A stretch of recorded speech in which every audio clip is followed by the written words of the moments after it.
Stay high for the most of time. Meet a stranger, jump right in your climb. Waking up on your sofa.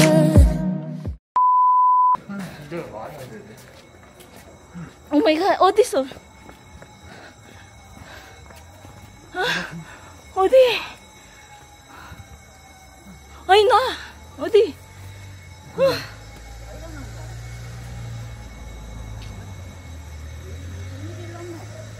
어디 볼? 불이 안 나는데 장난이. 근데 냄새나. 저기 위에. 진짜 불이 난 거야? 우리 똥 먹을라? Mga babes. Ay, kinab... Merong alarm na dito sa aming apartment. Meron daw nasusunog. So, dito kami sa labas. Si Mister, at saka si Coco, tsaka si Yeram. 나 가도. 오작동 갔거든요. 들어가셔도 돼요. 관리소 직원분이. 오작동이라는데? Ano yan? 오작동. 어디? 고장났어, 고장. 그냥.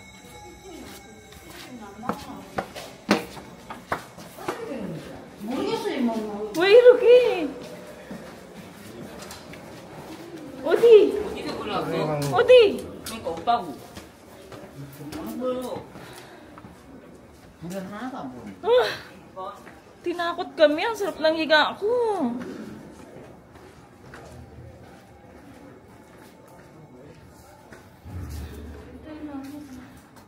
Naglabasan kami dito.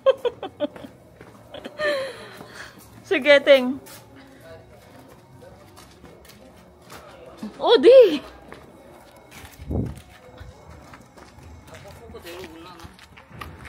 모르겠네. 어디 있어? 원래 있어, 어디? 그니까. 예!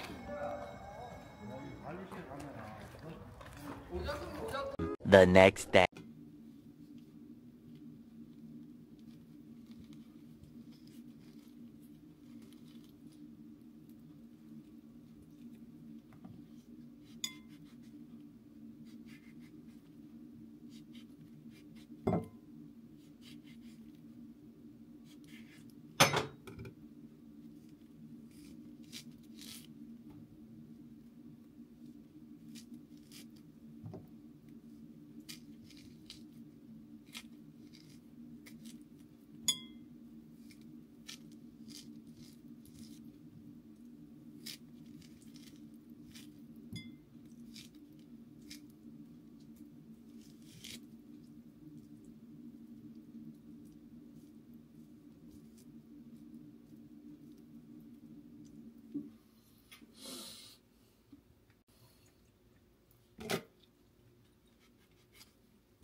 Good morning mga babes.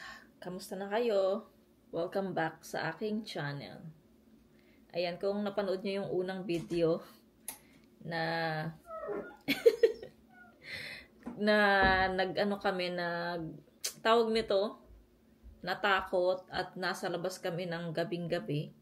So, iyon pala ay ano mga bebs. Kasi kagabi ay, so nakahiga na kami mga bebs. Ready na kaming matulog. Pero, may biglang tumunog yung aming ano dito, yung alarm ng mga, pagka merong mga nangyayari na hindi maganda, sunog or anything, ay nag-a-alarm siya mga bebs. So, nag-alarm siya. Tapos wala na siyang tigil mga bebs. So parang pinapalabas kami. Lahat ng tao dito sa itong building lang namin mga bebs sa 209. So si Mr. pinakinggan niya muna. Tapos sabi ni Mr. mag-ready. So nag-ready, nagdamit na kami, ganyan-ganyan. Ang bilis. Hindi ko na naisip mga bebs kapag pala may ganitong sitwasyon, hindi mo na maiisip na mag-video. Habang nandito ka sa loob nag-aayos, hindi mo na talaga maiisip na mag-video mga bebs. Karamihan or kalahati sa mga vloggers, kapag merong mga ganitong nakakapag-vlog sila, inuuna nila yung vlog nila kaysa yung kaligtasan. Ako mga bebs, hindi ko naisip na magba-vlog ako para lang may sumikat, ganun. So, ang ginawa ko, hindi ko inisip yan, hindi ko kinuha, nilagay ko lang sa bag ko yung yung camera ko mga bebs. Nilagay ko lang yung camera ko sa bag ko mga bebs. Tapos, ayun, nag-ready. Hindi namin alam kung anong isusuot namin dahil nakakakaba yung tunog nito mga bebs, yung alarm. So, napakinggan nyo naman yung ganong alarm mga bebs. So, nakakakaba siya. So, ayun, yung nasuot kong damit pang itaas yung sa anak ko kay Yeram, na dati naman sa akin pero sinuot ko siya. Tapos si Mr. nahanap niya din yung kanyang damit, hindi niya nakita. So, nung nauna kaming bumaba nito ni Yechan, tapos naiwan dito si Yeram, tsaka si Coco, at tsaka si Mr. Kasi nga may inaayos pa yan pa siyang, in-off niya talaga yung switch ng dito mga bebs, ng kuryente, yung lahat. Tapos, naglabasan na kami, and then, sabi doon, siguro may mga kumakain ng samgyupsal. Samgyupsal mga bebs na sobrang usok. Kasi ito mga bebs, may sensor to. Kapag sobrang usok, magtutunog talaga silang lahat. So, ayun, siguro nga, ayun daw yung yung nag-trigger, kaya tumunog daw yung alarm dito na walang tigil hanggang sa makalabas kami. Grabe mga bebs, pagkatapos nung sinabing ganun, hindi ko pa nga maintindihan kung anong ibig sabihin nun noise. Nung sinabi din nito, hindi ko din alam. Kaya nandun pa rin yung takot ko na inahanap ko kung saan ba yung sunog, saan ba yung sunog. Sabi ko ganun. Pagkatapos nung naintindihan ko na, ayun, tas tinawag na ako ni Mr. mga bebs. Yun nga, na-stop ko na yung video. Nakapag-video ako kagabi mga bebs, nung nandoon na kami sa labas. Doon ko naisip na mag-video nung nakalabas na kami ng bahay. Hindi ko binidyo hindi ko naisip nag-video nung nandito pa para aligaga na mag-ready. Hindi ko yun na-video mga bebs. So ayun, nung tinawag na ako ni Mr. yun, sabi lang daw yun. So pumanik na kaming lahat, pati mga ibang tao dito mga bebs, nagsilabasan sila. So ayun yung nangyari kagabi mga bebs. Kaya late na rin kaming nakatulog dahil sa ganun. Tapos sumakit yung, siyempre, sobrang kaba ko mga bebs, na bigla ko, grabe ang sakit ng tiyan ko mga bebs kagabi. So, hinintay ko munang mawala yung sakit ng tiyan ko bago ako nakatulog. So, ayun yung nangyari kagabi mga bebs. Grabe yung yung kaba ko, yung mga bata. Tapos naiwan namin si Coco. Si Coco naiwan sa bahay. Kasi nga, inaano siya ni Mr. Tumakas siya nung palabas na sila. Tumalon siya, pumasok siya ulit ng bahay. So, ayun. So, iniwan na lang siya ni Mr. Pero, kaya iniwan na siya ni Mr. dahil nga, naman daw siya, hindi naman daw talaga sunog. Kaya, iniwan na lang siya ni Mr. dahil, tatawagin lang kami ni Mr. sa baba. So, ayun ang nangyari kagabi mga bebs. Yung unang video na yan na nandyan. So, ay, naku, na-prank kami. Akala namin, totoong sunog na. Tapos yung ate ko kasi, kagabi, naka-live ako dun sa isang app, mga bebs. Nila-live ko kasi yun every day. So, gabi nag-live ako. So, nandoon sakto yung ate ko, nandoon siya. So, nakita niya ang pangyayari at nagulat din siya, natakot din siya. So, ayun, sabi niya, i-close mo na yung ano, live mo. Tapos, ganun. Tapos, yun nga, tumawag din siya sa amin kasi nag-alala siya. So, sabi ko, okay naman, Teng, ganyan. Ano naman, it's a prank lang. O, dyan prank. So, it's a prank. Nako. Ang binitbit ko talaga yung bag ko. Hindi ko na binitbit yung iba. Yung bag ko, binitbit ko, yung iPad, yung cellphone, tapos yung, itong camera, tapos syempre yung passport ko, ayan, laging nandyan sa bag ko yung aking passport. Kasi, mahirap paggawa ng passport, pupunta ka pa ng mga bebs, ng Seoul, kasi nandoon yung Philippine Embassy, so nandoon, so, yung passport ni Mr. na iwan lang dito. Kasi dito, dali lang naman gumawa ng passport sa mga Korean. Kasi malapit lang din dito sa kanila. So, yung sa aming mga Pilipino, pumunta talaga kami sa Seoul, sa Philippine Embassy. Doon kami nagpapagawa ng passport. Kaya, yung passport ko ay laging nasa bag ko. Lagi yung naka-ready. Ayan mga babes, hindi ko siya iniiwan. Dati iniiwan ko siya sa lalagyanan ng mga underwear ko. Doon lang siya. Pero, naisip ko, siyempre, pagka may ganong sitwasyon, diba, dapat laging ready. So, andoon lahat yung mga yung mga wallet, passport, ID, ayan, nasa bag lahat. So, isang bitbitan lang siya. So, ayun mga bebs, almusal muna kami. Kita nyo naman yung almusal namin, yogurt, boiled egg, tapos fruits, and then, yung last is yung tinapay, tapos Milo. Ayan. So, mag-almusal muna kami mga bebs.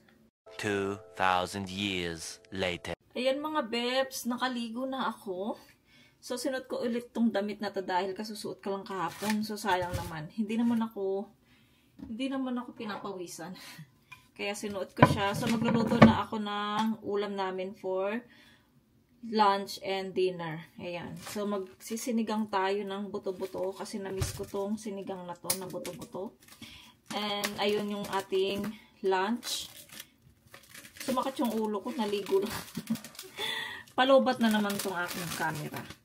So, kailangan ko na naman siyang i-charge. Or, kukunin ko yung nito, yung kanyang power bank. Ayun ang isasaksak ko.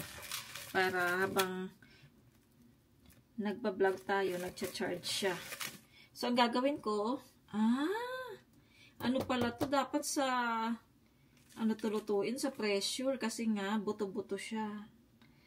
So, magtatagalan na naman tayong magluto. Wait lang. Kukunin ko lang yung, natin. Kukunin ko yung pressure. Yung pressure cooker. Nandito pa naman sa looban yung pressure cooker natin. Okay lang naman. Busog pa naman kami.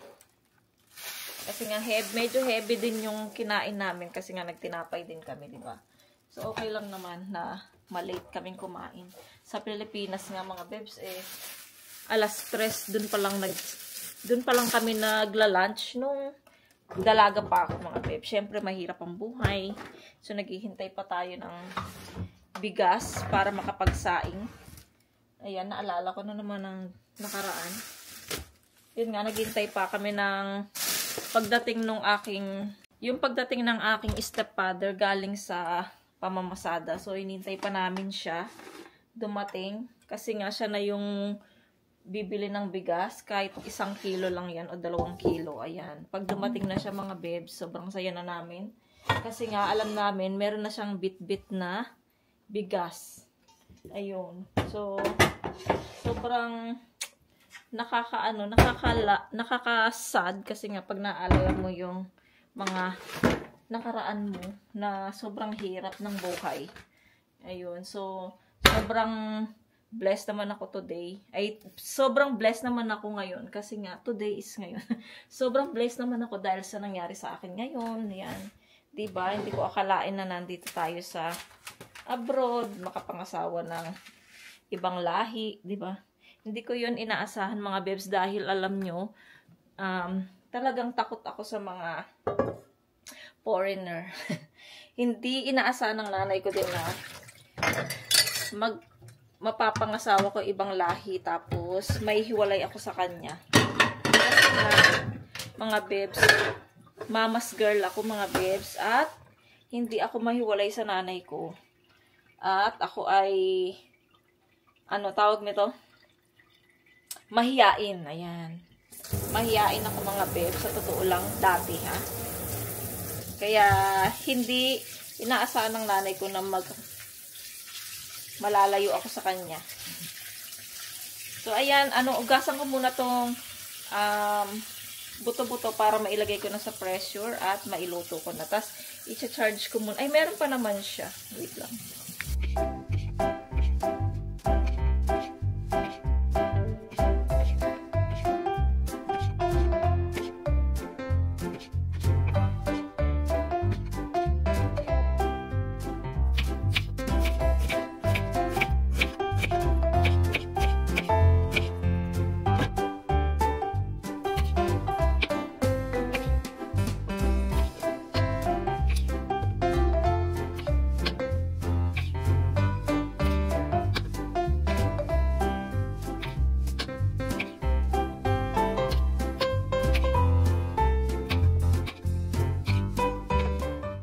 Ayan, mga bebs, malapit nang maluto yung aking sinigang na buto-buto.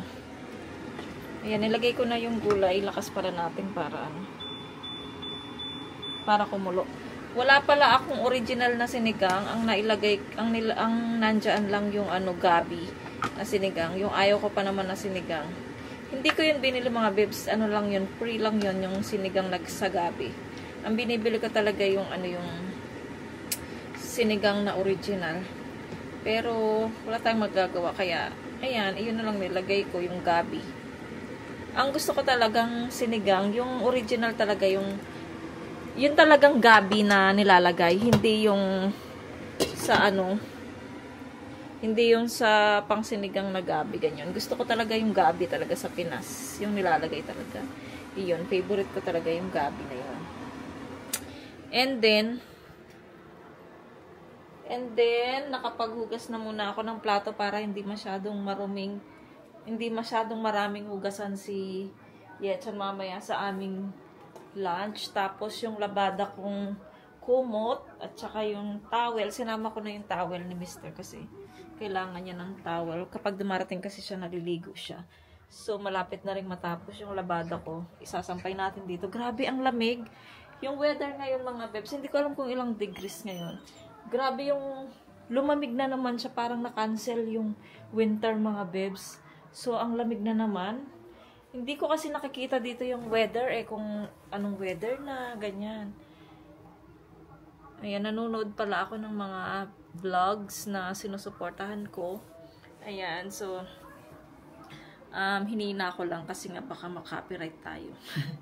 Diba? So, ayun, mag-waiting lang ako ng, anong oras na? 12:05 na, mga bebs. So, waiting ko lang yung sinigang, pas kakain na kami para makakain na ng maaga. Ayan.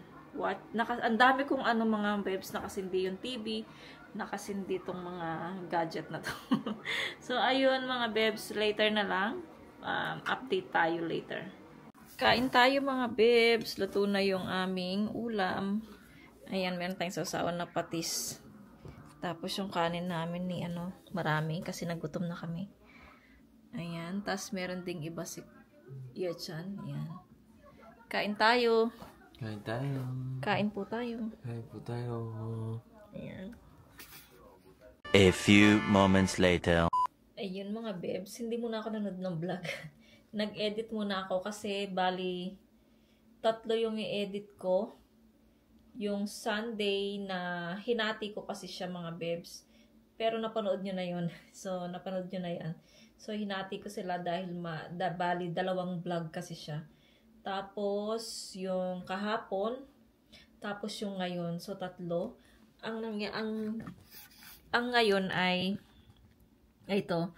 So, ito ngayon yung nung Sunday na nag-grocery. So, ito yan. Tapos, mamayang konti. Yun naman kahapon. Para marami tayong naka-premiere na mga vlogs. Tapos, si ate ko, ayan. Nagla-live siya sa pupo. At, nakabantay ako sa kanya. Habang nasa work siya. Shout out, sister! Siya din na kinabahan siya kagabi mga bebs. Hindi ako marinig. Hindi ko siya narinig. Ano daw? Wait lang. Good evening ng mga bebs. Kasi mag-aalas 6 na. So ngayon ulit tayo nag-vlog. Kasi nga maghapon akong hindi kasi tawag nito, naka-live kasi yung ate ko kanina dun sa isang app, no, diba? So sabi niya kausap niya kasi sa Pilipinas, so sabi niya i-add niya ako sa group. So yun nga, nag-add sa group hanggang sa maghapon ng magka-chika doon. So hindi na ako nakapag-vlog mga bebs. Kaya ayun, so ngayon lang tayo ulit nag-vlog. So nandito na rin si Yeram. Ay, ito. Yan, so andito na rin si Yeram. Inaasar na naman niya si Coco. Pang-asar niya yan eh. Yan, siya yung nangaasar kay Coco. Yeah! Tapos, yung labada ko na yung nilabhan ko na kumot, ay ito na, pinasok ko na siya kasi nga, makulimlim at malamig na. Tsaka tuyo naman na siya, kaya ayun. Okay naman na. Tapos, nakapag-edit na rin ako sa isang araw, 2 vlog nang na-edit ko. So, na-upload ko na siya sa YouTube yung isa. Premiere lang siya mga bebs, yung ginagawa ko para kahit na hindi ko siya i-public ng at least automatic na siyang magpa-public kapag na-premiere mo siya. Ayun. So, ganun na lang yung ginagawa ko. Iniipon ko lahat yung vlog ko na yon. Tapos, pa isa-isa, araw-araw na at least hindi tayo na-absent sa vlog. Kahit wala tayong masyadong views, mga bebs, nakakapag-upload pa rin tayo. Kahit walang masyadong nanonood sa vlog natin. Okay lang yan. Ganyan talaga mga bebs ang, vlogger. Yung iba sikat, yung iba hindi pa, kaya konti lang yung natin, yung views natin. Okay na okay lang yan sa akin. At least, nakakapag-upload ako at nakakapag-update ako sa YouTube ko. Ayan. So, pinapainit ko yung sinigang. Alas 6 na. So, tumawag si Mr. Daw siya? Overtime siya. So, mga 6:15, ganyan, nandyan na siya. Makauwi na yun. Nakasaing na rin ako mga kaya, kaya wala na tayong masyadong ginagawa, kaya masaya ako dahil di tayo magluluto kasi nagluto na ako na. I'm so happy. Ay, maglalaga pa ba ako ng itlog? Kasi every morning, alam niyo naman, every morning nag-boiled ako ng egg kasi yun din yung almusal ni Mr. Almusal naming 4. Ayan, kasama yung boiled egg sa almusal namin sa umaga. Siyempre, almusal, diba? Alam nga naman gabi yun. Ayun. Ay, nako. Nakakatamad yung yung panahon kapag ganito, lalo na. Minsan mga bebs, kapag okay ako, punta tayo sa mga second hand na mga damitan. Malapit lang daw dito. So, sakay lang kami ng siyempre isasama ko si Yechan. So, sakay lang kami ng blue bus dito. Tapos, diretso na siya doon sa may second hand na mga damitan. So, next time mga bebs, sana maging okay ako para makapunta ako doon kasi kailangan ko rin bilhan ng yung mga bata ng mga pang summer, lalo na short and t-shirt. Wala yung mga bata kasi lumalaki sila, 'di ba? So na yung ibang maliliit ay naitapon ko na. Kailangan kong pumunta sa second hand kasi yung nag-recommend sa akin yan yung kaibigan ko na si Rona na meron nga daw second hand. Dati kasi doon sa Hoge mga bebs, yung malapit sa Asian store na pinupuntahan namin, dati meron doon. Kaya lang nagpalit na siya ng pangalan at medyo mahal na yung tinda niya. Kahit second hand lang siya, mahal pa rin yung tinda niya. Kaya dito daw sa sinabi ng kaibigan kong Pinay na Pinay din daw yung yung may-ari, kaya mura lang daw. Kaya minsan try nating pumunta doon. Syempre isasama ko kayo. Ayan, mamimili tayo ng mga damit ng mga bata. At kung ako rin meron ako makitang mahilig kasi ako sa dress. So, pag may nakita tayong dress, bibilin din tayo. So, syempre, magpaalam muna tayo. Sinabi ko na yun kay Mr. Sabi niya, punta ka, sabi niya. So, ayan, kasi nagsabi din ako na minsan punta kami doon sa second hand na mga damit para marami daw, may mga bags, may mga shoes, ganyan. Iba-iba yung tinda nila. So, ayun. Update lang ako mga babes sa mga vlogs natin para hindi tayo na-absent. At least, tuloy-tuloy yung magmula dumating tong kamerang to mga babes. Tuloy-tuloy yung pagbablog ko. Hindi ako tinatamad. At nakakapagod lang din mag-edit mga babes. Kasi nga ako lang din nag-edit. Kasi nung unang vlog ko mga babes, yung pamangkin ko yung nag-edit sa akin sa Pilipinas. So, inaanak ko. Siya yung nag-edit sa akin dati. Kasi nga hindi pa ako marunong nun lahat, pati thumbnail. Pagka nag-video ako mga babes, sinesend ko agad sa kanya. At ini-edit niya pag meron siyang time. Kasi nga nag-aaral po siya. Kaya ngayon, tinuruan niya lang akong mag-edit mga babes. Pati thumbnail, tinuruan niya lang ako. So ngayon, kaya ako na yung nag-edit. Kasi nga hindi ko na siya maistorbo dahil nag-aaral na siya. At busy siya sa kanyang school. So, ayan, thank you din sa kanya kasi tinuruan niya ako mag-edit. Tinuruan niya ako sa lahat. Ayan, so later na lang mga babes, update tayo. A few moments later.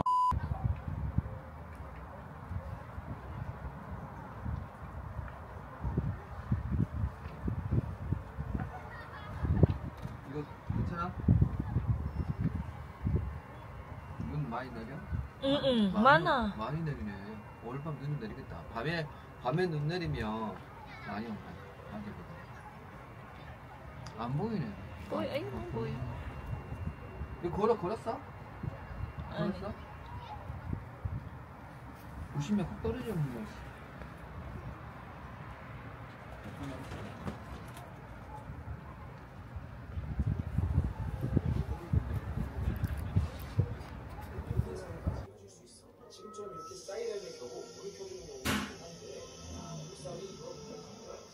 열심히 레버를 돌리자 댐에서 물이 쏟아지기 시작하고 쏟아지는 물에 환호하며 더 뛰어가는 사람들. 우리 말과 생각을 제대로 하시길 바랍니다.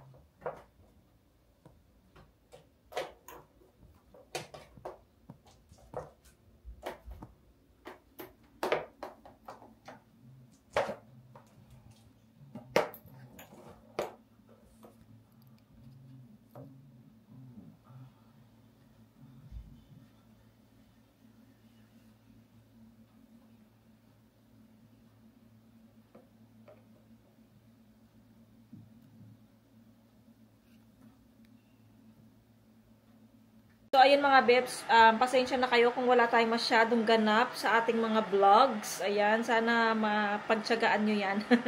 Ayan, mag-e-end na ako ng vlog dito. Tapos na rin kaming kumain mga babes. So, maraming salamat po sa inyong pagsubaybay sa aking channel. At next vlog na lang tayo mga babes. Kasi aayusin ko pa yung mga isa-shoutout ko. So, next vlog na lang tayo mag-shoutout. So, maraming salamat po. Kung bago lang po kayo sa aking channel, please subscribe to my channel and hit the notification bell para po lagi po kayong updated sa aking mga video. Bye! See you po sa aking next vlog. God bless and be nice!